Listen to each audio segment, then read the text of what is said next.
welcome back to my video.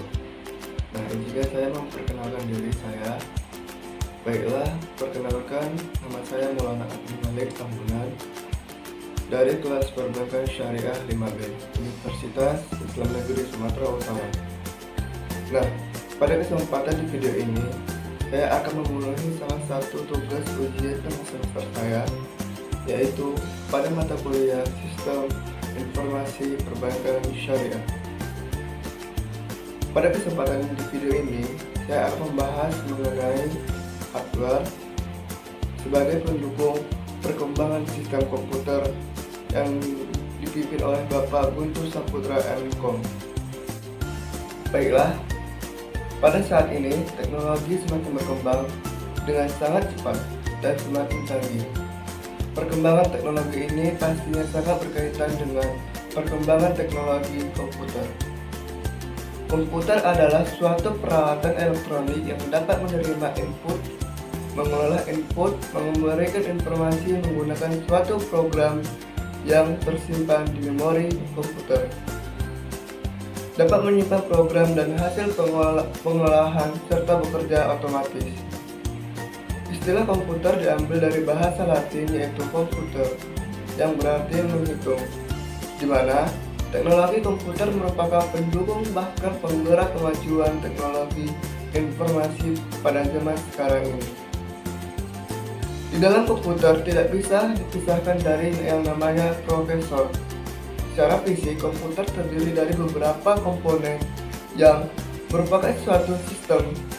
Sistem adalah komponen-komponen yang saling bekerja sama membentuk suatu kesatuan. Nah, apabila salah satu komponen tidak berfungsi, akan mengakibatkan tidaknya berfungsinya yang proses yang ada komputer dengan baik.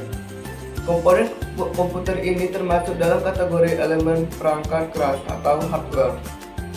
Hardware adalah segala piranti atau komponen dari sebuah komputer yang sifatnya dapat dilihat dengan kasat mata dan dapat diraba secara langsung. Hardware merupakan komponen yang mempunyai bentuk yang nyata. Nah, fungsi hardware tersebut adalah untuk mendukung segala proses di dalam komputerisasi serta bekerja sesuai dengan perintah yang telah ditentukan oleh penggunanya atau yang sering disebut dengan brainware. Dengan adanya komponen hardware ini, maka bentuk dari output setiap proses dapat direalisasikan. Komputer mempunyai berbagai komponen yang bekerja bersama dalam mengolah informasi yang mentah menjadi informasi baru yang mudah dimengerti oleh manusia.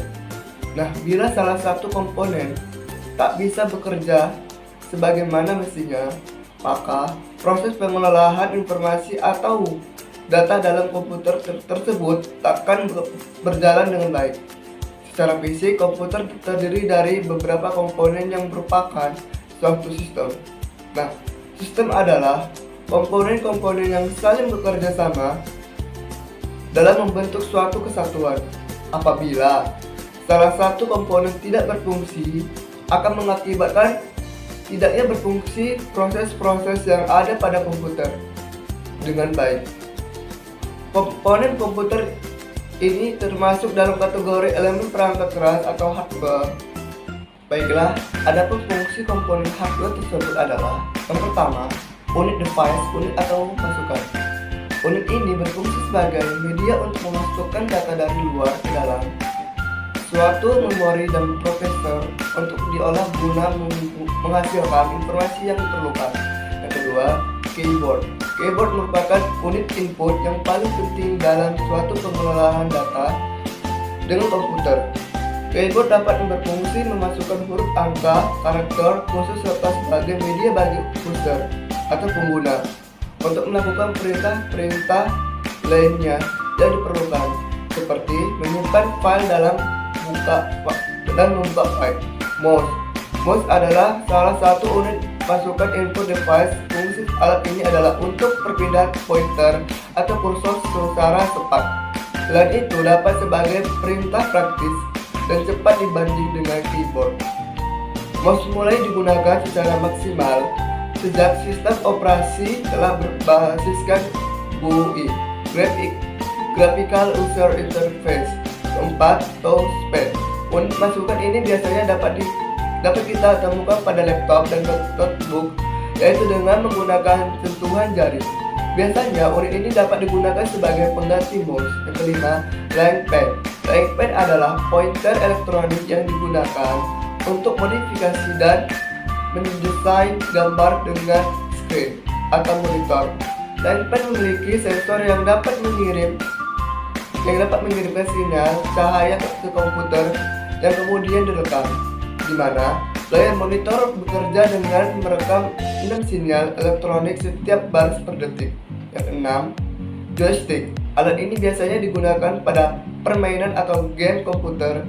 Joystick biasanya berbentuk tongkat, sedangkan game mendayung biasanya berbentuk kotak atau persegi.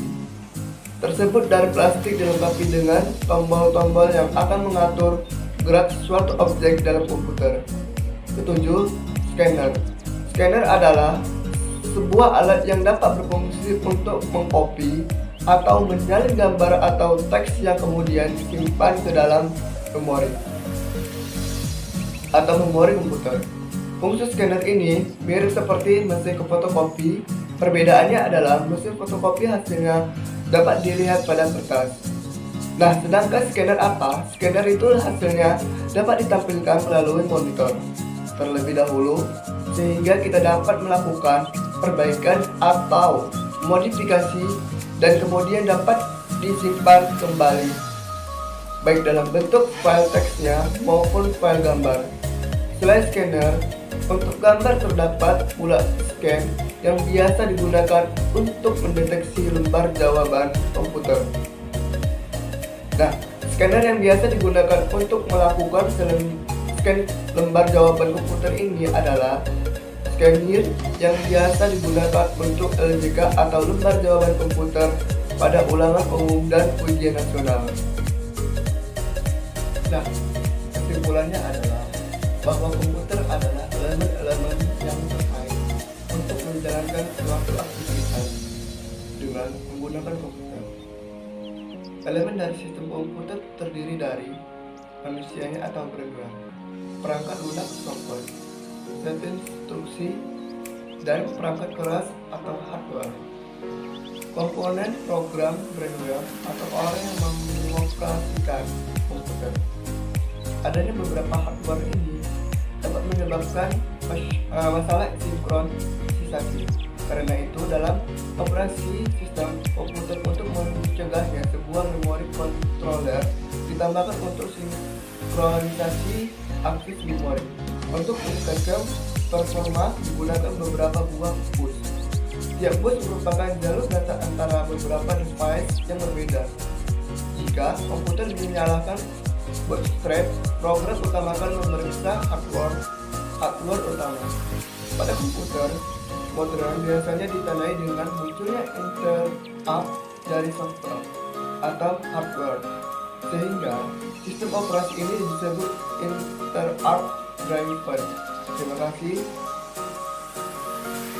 Assalamualaikum warahmatullahi wabarakatuh.